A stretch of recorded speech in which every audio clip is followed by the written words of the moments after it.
5D Mystery School, Brainwave Interface Technology, Part 2. So before moving on, I will say that if you are a CEO of a tech company, you hold a lot of power. I mean, after Erin had that phone call with her mom, she was found in the car she couldn't find 5 days later in a neighborhood that's considered a very tight-knit community. I mean, exposing brainwave interface technology wouldn't have been enough for somebody to take her out. I mean, it has been around for a while.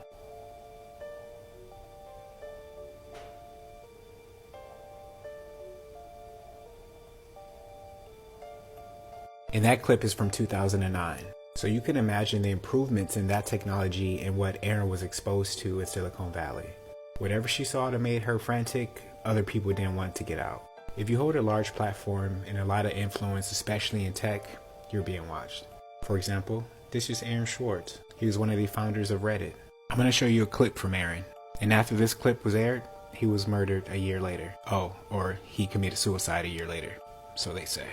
I would implore you to watch this if you want to know more about his story and a possible censorship that could happen here. But let's take a look at that clip. Roll the footage.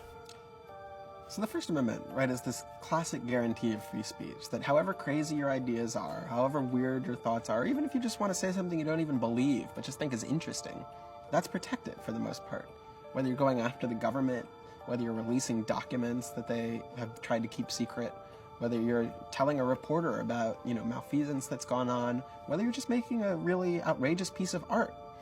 The government can't stop any of that. We have the right as American citizens to have this sort of free and open communication, to share what we think, what we feel, what we've created. And I think that's a huge part of our culture, right? The sort of openness we have, the comfortableness we have with each other. A lot of that traces back to the First Amendment.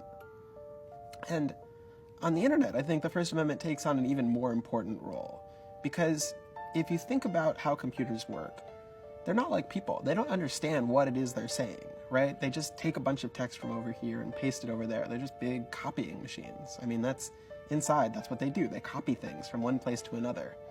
And so laws about the content of speech, which traditionally have been prohibited by the First Amendment, they're almost impossible to execute on a computer, right? A computer can't look at this and say, is this offensive? A computer can't look at something and say, does this upset the government? It's not a person. There's just no way for it to know that. And so if you have laws saying that kind of speech is illegal, it makes it impossible for the internet to work, right?